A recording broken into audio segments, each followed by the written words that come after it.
Ya, shalom para sahabat pelayanan. Kita bertemu lagi di siri yang terakhir. Dan ini merupakan satu kesinambungan daripada perkongsian firman Tuhan saya sebelum ini. Siri pertama, siri kedua, siri ketiga. Dan pada petang ini siri keempat, siri yang terakhir. Jadi tanpa melengahkan masa, mari kita buka di dalam Alkitab kita. Terdapat di Yohanes 14 ayat 29 sampai 31. Nah, kita akan baca bersama-sama. Haleluya.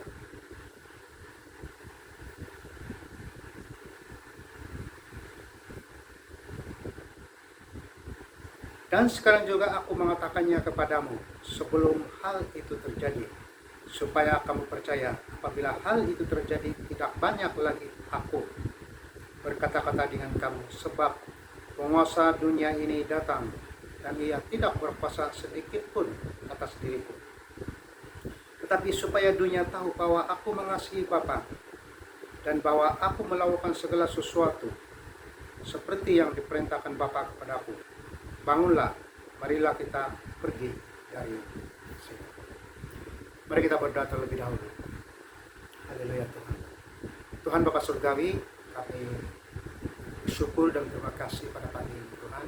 Kami berdoa Tuhan, karena kami percaya Tuhan akan kebaikan Engkau. Dia merupakan satu mujizat yang terbesar bagi Engkau Tuhan.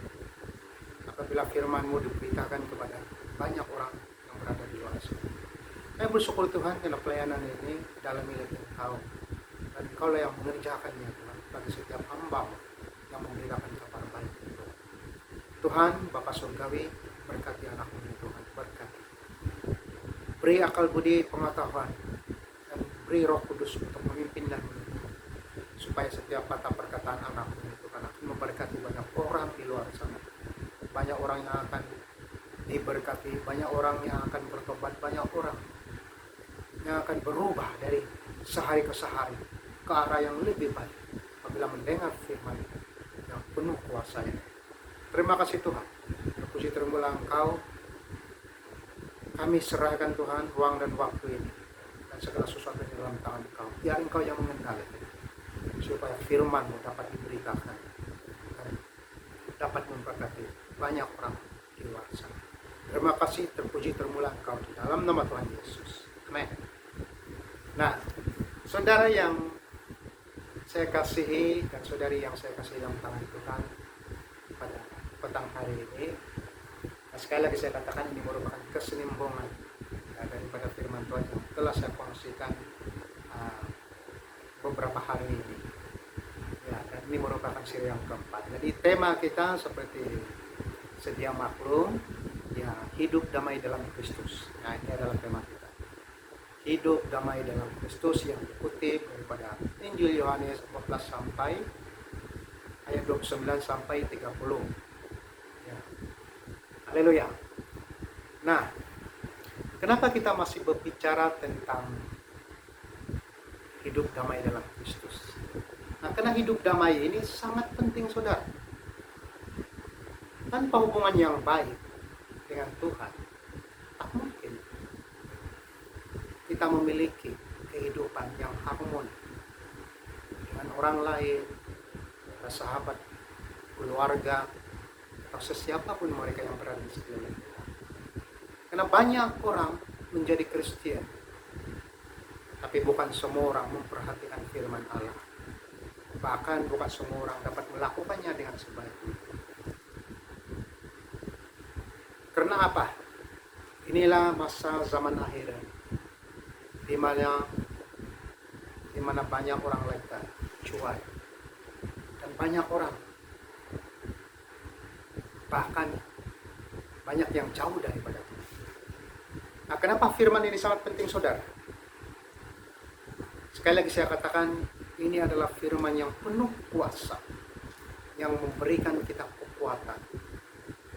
Nah, firman ini adalah firman yang hidup, firman yang datang daripada Tuhan. Saudara, saudari yang saya kasihi dalam Tuhan, mari pada saat ini kita merenungkan firman ini. bukan saja membacakannya, tetapi kita berusaha sungguh-sungguh agar kita segambar, serupa dengan apa yang Tuhan katakan. Ayat 29 ini, dan sekarang juga aku mengatakannya kepadamu, sebelum hal itu terjadi, supaya kamu percaya apabila hal itu terjadi. Apa kata Yesus? Yesus bukan saja bernubuat untuk sesuatu yang akan terjadi, tapi Yesus memberitahu sesuatu yang sangat penting dalam kehidupan orang percaya. Dan inilah yang Yesus beritahu kepada mereka, karena perkara ini sangat penting dalam kehidupan orang percaya. Yesus mengatakan di ayat ke-29 ini, dan sekarang juga aku mengatakannya kepadamu, sebelum hal itu terjadi, supaya kamu percaya apabila hal itu terjadi. Nah, kita melihat sikap Yesus ini, dia merupakan seorang pribadi yang tidak bertanggung-tanggung. Dia mengatakan, sekarang juga aku memberitahu perkara ini. Dia tidak memberitahu esok lusa atau kemudian hari dan sebagainya, tidak. Nah, perkara ini sangat penting ditegaskan oleh Tuhan Yesus itu sendiri. Karena bukan saja berbicara ya tentang pengangkatan dia untuk naik ke surga, tentang penyelamatan dia, tentang karya Allah yang terbesar dalam kehidupan manusia. Tapi Yesus memberitahu ini karena ini sangat-sangat penting. Sebab perkara ini akan terjadi di kemudian hari. Nah, itulah nubuatan yang Yesus beritahu kepada setiap murid dia, supaya mereka sentiasa mengingati itu. Bahkan firman Tuhan berbicara, berjaga-jagalah dan berdoalah. Ini yang Yesus katakan semasa dia berada di Taman Getsemani, untuk memperingatkan para muridnya bahwa mereka perlu berhati-hati selalu, berjaga-jaga selalu, dan pada masa yang sama berdoa. Karena pencobaan itu akan datang pada bila-bila masa, dan pada saat ini juga pencobaan itu akan datang, kata Yesus. Nah, sebab itulah Yesus memberitahu perkara ini. Ia sangat penting. Dan seluruh penceritaan ini, apa yang kita lihat di sini, Yesus sedang berbicara dengan murid-murid. Yang pertama, bukan saja tentang pengangkatannya, tentang pengakhiran hidup atau pelayanannya sebagai manusia yang dekat dengan manusia di dalam dunia ini. Tapi Yesus memberitahu perkara yang penting ini, supaya mereka tahu apabila Yesus meninggalkan mereka semua. Sekali lagi saya katakan di sini, Yesus pergi ke tempat yang aman, tenang, tanpa dosa, tanpa masalah, tanpa tangisan, tanpa penderitaan. Dan itulah surga yang sangat terpenting. Yesus mengatakannya. Inilah yang Yesus katakan. Daripada sejarah kehidupan dia, dilahirkan, memberitakan kabar baik, melayani, sehingga mati di atas kayu salib, sehingga akan dibangkitkan, dan sehingga akan dia mengakhiri pelayanan selama 33 tahun di dalam dunia ini, di atas muka bumi ini. Dan akhirnya perkara yang terpenting di ayat 29 yang Yesus beritahu, bahwa dia mau kembali ke surga. Nah, saudara yang saya kasih dan saudari yang saya kasih dalam Tuhan, inilah damai sejahtera, kasih dan damai sejahtera yang terbesar daripada Tuhan. Dan Tuhan tidak mau melengah-lengahkan ini. Karena itulah yang Yesus beritahu kepada para muridnya. Aku berada di surga.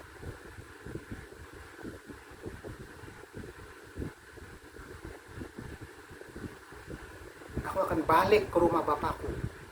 Sangat penting. Nah, pada mulanya kedengarannya seperti nubuatan. Dan banyak lagi perkara yang Yesus beritahu di sini. Ya, banyak lagi perkara. Sebelum dia naik ke surga, kalau kita menyusuri semua ayat ini, ayat per ayat ini, Yesus memberitahu perkara-perkara yang penting. Bahkan di ayat seterusnya, Yesus mengajar tentang pokok anggur yang benar, dan seterusnya tentang akhir zaman, tentang pencobaan dan sebagainya. Itu sangat penting. Nah, sebab itulah Yesus memberitahu di sini, di masa dia dekat-dekat pengangkatan dia, aku mau memberitahu ini, dia cakap ayat ke-29 itu. Nah, itu bersangkutan. Ya, bukan saja tentang pengangkatannya, tetapi tentang nubuatan-nubuatan, tentang pengajarannya yang luar biasa, tentang pengajarannya yang menjadi perisai dalam kehidupan orang percaya, supaya setiap mereka diberjaga-jaga. Jadi Yesus itu lengkap, sempurna, seperti sebuah penceritaan di sebuah buku. Ada pengawalan, ada pengakhirannya. Nah, saudara yang saya kasih dalam Tuhan, mari pada saat ini kita lihat ayat 30. Sebab Yesus sudah memberitahu di ayat 29 ini segala sesuatu yang akan berlaku di masa yang akan datang.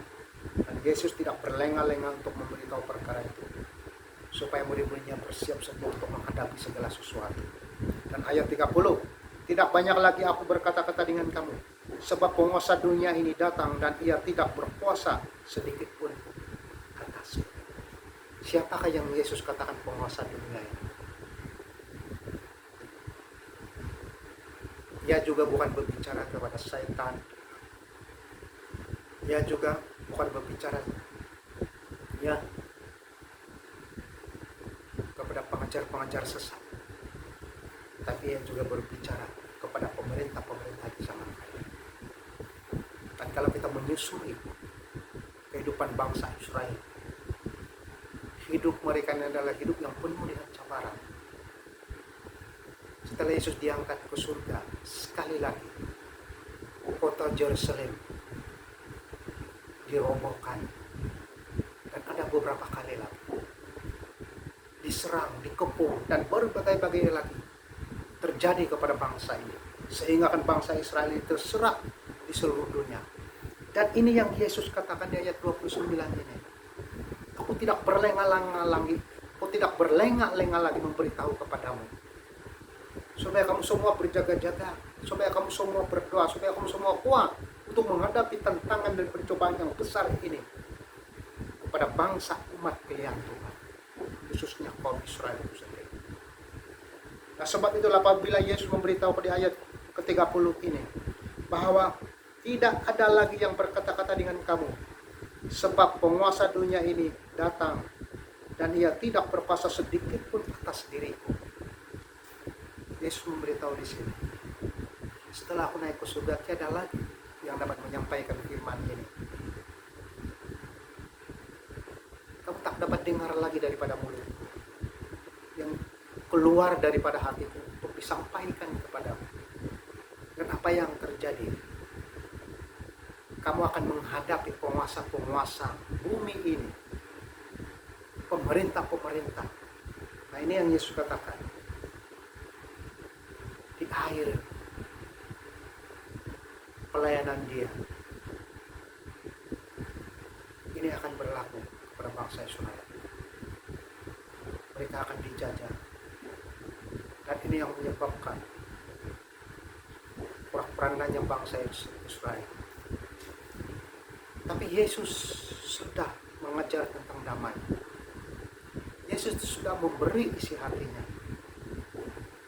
Yesus sudah memberi yang terbaik kepada mereka, supaya mereka dapat bertahan sehingga ke akhirnya. Dan sebab itulah Bapak Ibu Saudara yang saya kasih dalam Tuhan, saudara dan saudari yang saya kasih dalam Tuhan,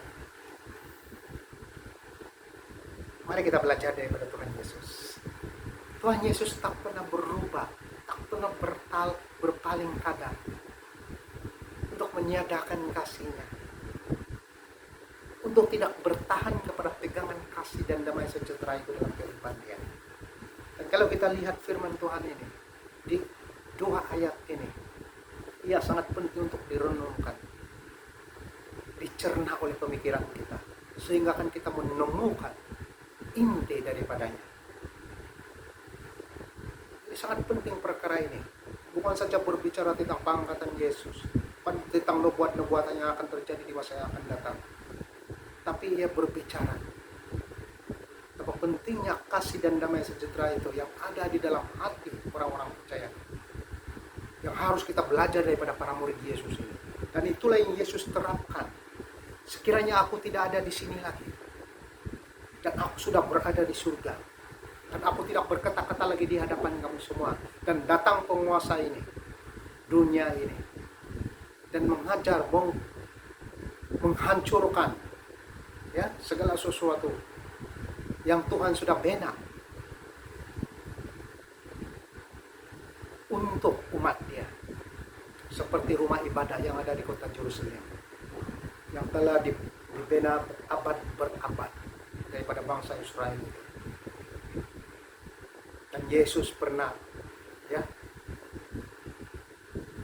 memberi teguran kepada orang-orang yang tidak benar di dalam kota itu, bahkan tidak benar dalam hal ibadah. Jadi Yesus berbicara tentang perkara ini kepada mereka supaya mereka teguh di dalam iman. Sebab itulah Yesus memarahi mereka dan mengatakan, jangan jadikan rumah Bapakku seperti sarang penyamun, karena rumah Bapakku disebut rumah doa. Dia bukan berbicara tentang bait Allah juga, tapi dia berbicara tentang setiap umat yang percaya, yang digambarkan sebagai bait Allah itu sendiri. Saudara dan saudari yang saya kasih di dalam Tuhan, mari pada saat ini, di ayat 30 ini firman Tuhan berbicara bahwa Yesus mau setiap umat-umatnya terus mengasihi, terus teguh dalam kasih, teguh di dalam damai sejahtera, berdamai. Dan seringkali kita melihat, sehingga ke hari ini, sikap yang terpuji daripada kaum Israel itu, walaupun mereka dibenci ya oleh banyak orang, bahkan di seluruh dunia ini, bahkan ada kitab-kitab yang menulis tentang kebencian kepada kaum, tapi Israel tetap merdeka, tetap dinaungi oleh Tuhan, diberkati oleh Tuhan.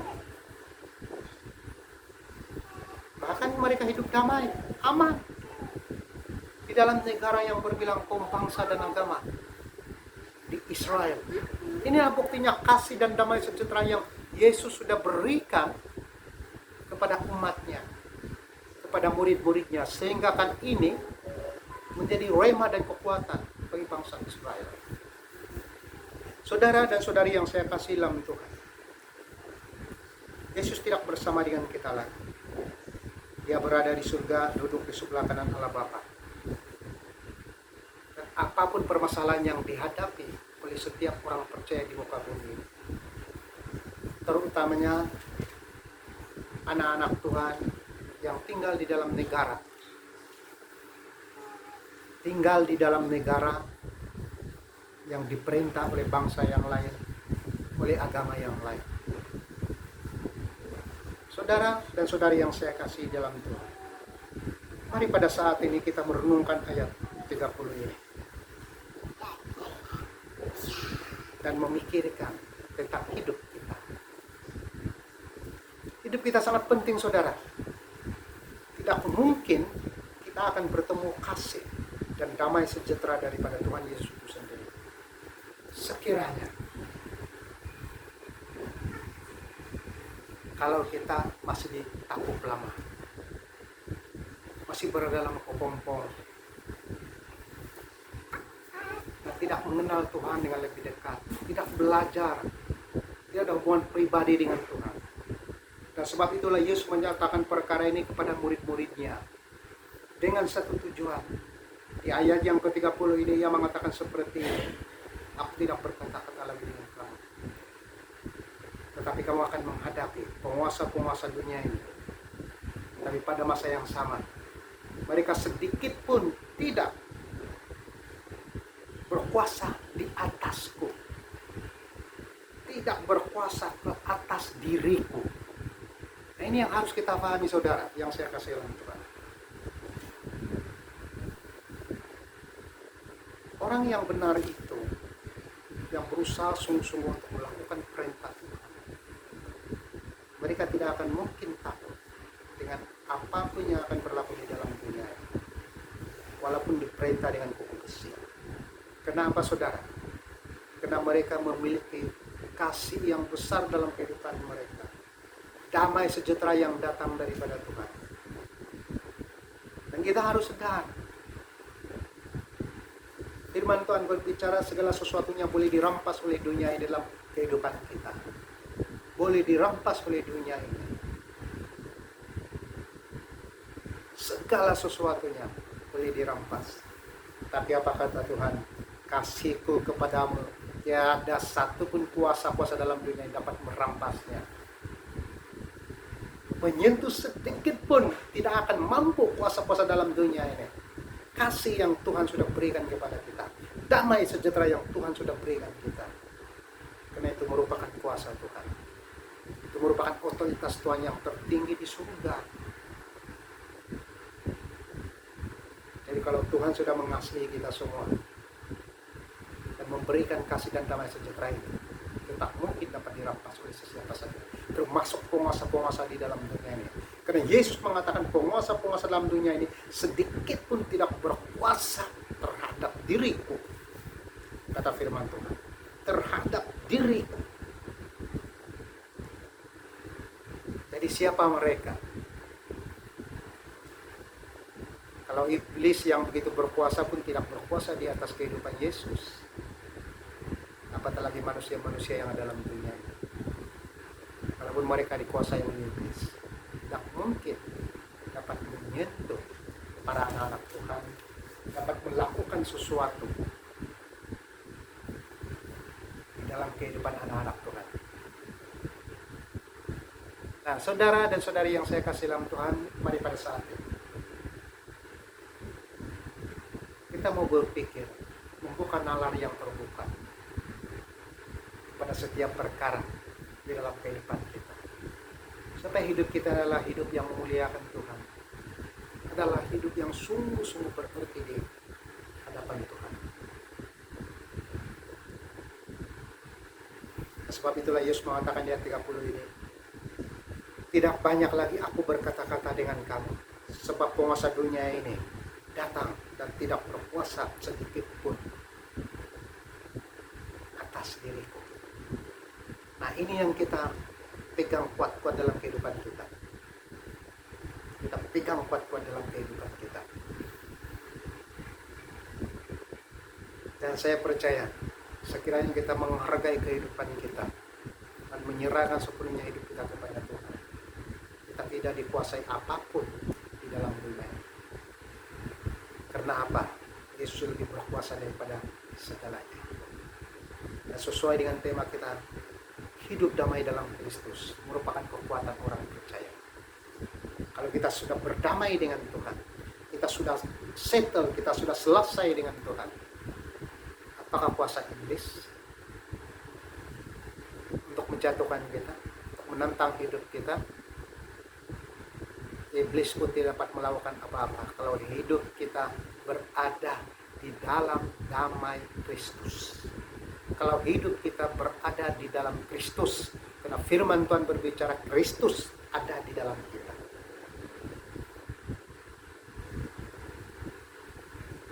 Jadi kalau Kristus ada dalam kehidupan kita, firman Tuhan berbicara roh yang ada dalam hidup kita lebih besar daripada dunia ini, lebih berkuasa daripada dunia ini. Tak mungkin dunia ini dapat melakukan sesuatu yang dapat menjatuhkan kita. Tak mungkin. Karena Kristus lebih berkuasa daripada mereka. Dan saudara yang saya kasih dalam Tuhan, inilah merupakan satu perjuangan dalam kehidupan orang percaya. Kalau kita memiliki damai, sejahtera dalam Kristus, kita memiliki kasih itu. Di ayat 31, tetapi supaya dunia tahu bahwa aku mengasihi Bapa dan bahwa aku melakukan segala sesuatu perintah yang diperintahkan Bapa kepadaku, bangunlah, marilah kita pergi dari sini.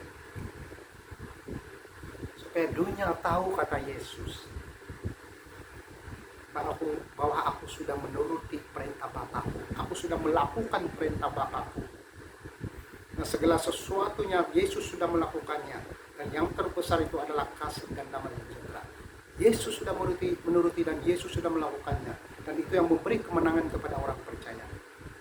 Dan pada malam ini, pada petang hari ini, mari pada saat ini, sekiranya itu adalah kamu dan saya, dan kita mau hidup di dalam Kristus dan sudah memiliki damai itu, kita tak perlu ragu dan takut lagi untuk melakukan yang terbaik bagi Tuhan, supaya pekerjaan Tuhan itu kita dapat sempurnakan di setiap pelayanan kita lewat kesaksian kita, pemberitaan kabar baik, dan apa saja jenis-jenis pelayanan yang dapat memuliakan nama Tuhan.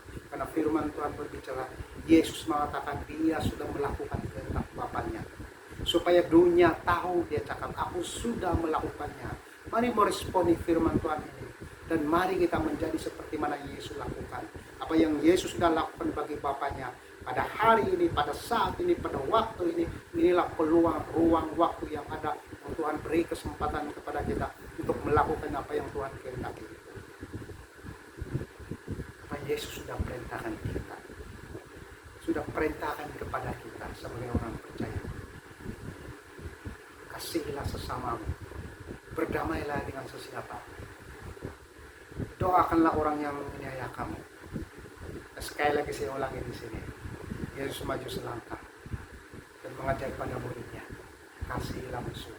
Wow, luar biasa saudara. Inilah kasih yang terbesar dalam kehidupan orang percaya. Kasih satu-satunya yang terkuat dalam kehidupan orang percaya. Bahwa kita memiliki kasih yang datang daripada surga. Ini pengajaran luar biasa. Ini tak mungkin dapat diajarkan oleh manusia sembarangan. Karena Yesus lebih daripada segalanya, lebih daripada guru moral, lebih daripada gelar nabi, rasul, lebih daripada manusia biasa. Dan sebab itu orang Kristen sangat beruntung karena mengenali Yesus lebih dalam.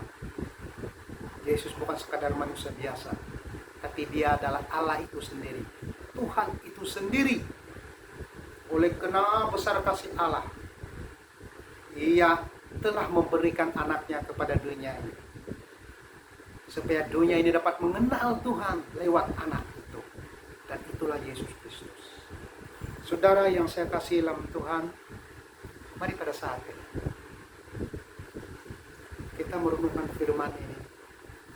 Bukan nalar kita dengan terbuka,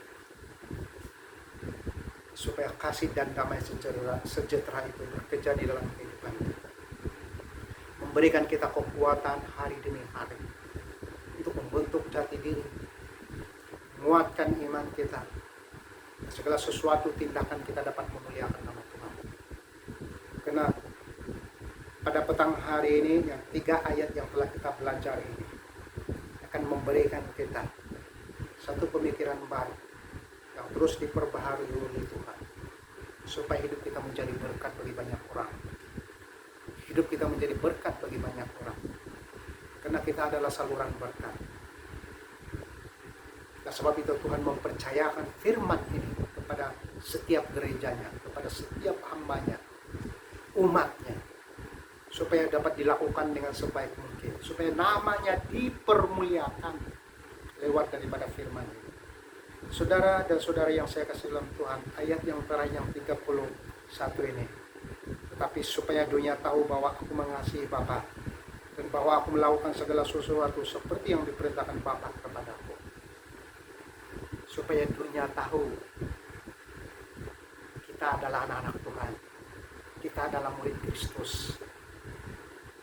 Supaya nama Tuhan dipermuliakan lewat kesaksian hidup kita. Dan kita adalah peneraju pemberitaan kabar baik ini kepada semua orang yang berada di sekeliling kita. Saudara dan saudari yang saya kasih dalam Tuhan, mari pada saat ini kita bergandeng bahu, kita bergandeng tangan, kita sama-sama menjalani kehidupan ini, menjalani pelayanan ini sebagai satu tim, satu kelompok gereja yang sungguh-sungguh memuliakan nama. Terima kasih, dan semoga firman Tuhan ini memberkati Anda semua. Dan kita akan berjumpa di masa yang akan datang. Tuhan